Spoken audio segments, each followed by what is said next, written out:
Orchid फुलिरहेको छ मेरो हो। अर्किड चाहिँ अस्ति आउँदाखेरि कोपिला लागिरहेको थियो र मैले मल हालिदिएको थिएँ। कस्तो मजाले फुलेछ। यो चाहिँ घरको अर्किड होइन, यो चाहिँ जङ्गली अर्किड हो, यहाँ लिएर रोपेको हो। अन्त यहीँनिर चाहिँ फेरि क्याक्टस पनि, यो चाहिँ मैले तल घरबाट लिएको माइतबाट। यत्रो ठुलो भएको छ, पहिल्यै लिएको हो। त्यत्रो ठुलो भएर फुलिरहेको छ, हेरिहाल्नुहोस्। त्यस्तो दामी देखिरहेको छ। क्याक्टस चाहिँ मलाई पुरा मनपर्छ नि त, अन्त त्यही भएर चाहिँ मैले पहिला लिएर रोपेको हो। अब चाहिँ म तपाईँलाई अर्को फुल देखाउँछु ल। यहाँबाट उता चाहिँ के छ भने यहाँ हेरिहाल्नुहोस् है, मेरोमा चाहिँ हिबिस्कस चाहिँ ठुलो खालको छ। यस्तो दामी कलर छ, हेरिहाल्नुहोस्। यो पनि मैले तल घरबाट ल्याएको, रोलकबाटै। यस्तो दामी फुलिरहेको छ हो। यो चाहिँ यत्रो ठुलो बोट भएछ। यो चाहिँ डबली हो। यस्तो दामी कलर छ। यसमै अर्को रेड कलर पनि छ। रेड चाहिँ फुल्ने टाइम भएको छैन हो, यो चाहिँ फुलिरहेको रहेछ। यसमा चाहिँ फुलेको छ यहाँ जिरेनियम, हेरिहाल्नुहोस् है। दुईवटा जिरेनियम टक्क फुलिरहेको छ हो। यो चाहिँ मैले अरू चाहिँ रोपेको अस्ति भर्खर आएर, यो 1 महिना नभई छ, यो फुलेको छैन। यो चाहिँ टाइम लाग्छ। यो अस्ति मैले तल घरबाट लिएको सबै बिउहरू हो। हेर्नुहोस् कस्तो दामी भएको छ है हो। यो चाहिँ अस्ति पहिला किनेर ल्याएको थिएँ मैले, त्यो अलिकति बाँचेको थिएछ बिउ, त्यही यहाँ ल्याएर रोपिदिएको। हेरिहाल्नुहोस् जङ्गलीबाट, जङ्गली मल ल्याएर पनि रोपिरहेको छु मैले जङ्गलबाट हो।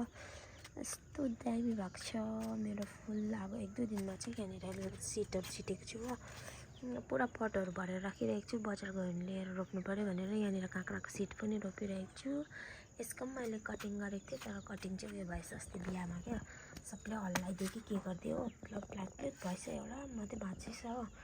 यसको मैले राखेको थिएँ एन्जेलियाको। त्यो हो मैले माथि मामा घरबाट लिएको, घलेटारबाट लिएको यो रोज ठुलो ठुलो खालके, कस्तो दामी रेड, मरुन रेडमा फुल्ने हो। यो चाहिँ पहिला आमा आउँदाखेरि, आमासँग जाँदाखेरि मैले लिएको, मामाकोबाट मागेर हो।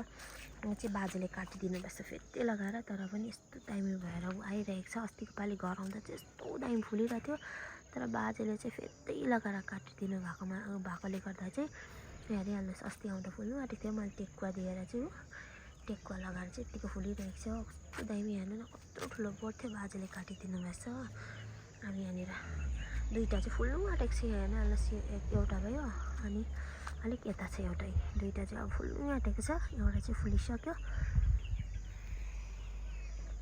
अब चाहिँ सुन्तला फल्नु आँटेको छ हाम्रोमा। हेरिहाल्नुहोस् सुन्तलाको दाना कस्तो लागिरहेको छ है। योपालि चाहिँ पुरा सुन्तला भएको छ हाम्रोमा हो। योपालि चाहिँ पुरा फल्दैछ, पुरा दाना लागेको छ।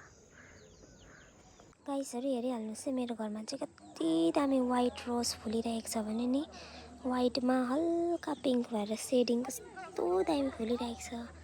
रोज हेरिहाल्नुहोस् है, कस्तो दामी फुलिरहेको छ मेरो घरमा चाहिँ। तपाईँहरूलाई रोज चाहिन्छ भने चाहिँ मेरो घरमा आउनु सक्नुहुनेछ। हेरिहाल्नुहोस् कस्तो दामी दामी फुलिरहेको छ मेरो घरमा रोज, कस्तो दामी भइरहेको छ। हेरिहाल्नुहोस् है कस्तो दामी वाइट रोज हो। तपाईँहरूलाई चाहिँ आज म मेरो फुलको कलेक्सनहरू देखाउँछु। यहाँ हेरिहाल्नुहोस् है, वाइट फुल्दा चाहिँ पुरै फुल्दा चाहिँ वाइट हुँदो रहेछ, अलिक कोपिलामा चाहिँ पिङ्क हुँदो रहेछ फेरि। हेरिहाल्नुहोस् है कस्तो दामी चाहिँ छ भने नि। तपाईँलाई को कोलाई चाहिँ फुल मनपर्छ, यदि रोज मनपर्छ भने चाहिँ हेर्नुहोस्, लाइक कमेन्ट गर्नुहोस्। Thank you.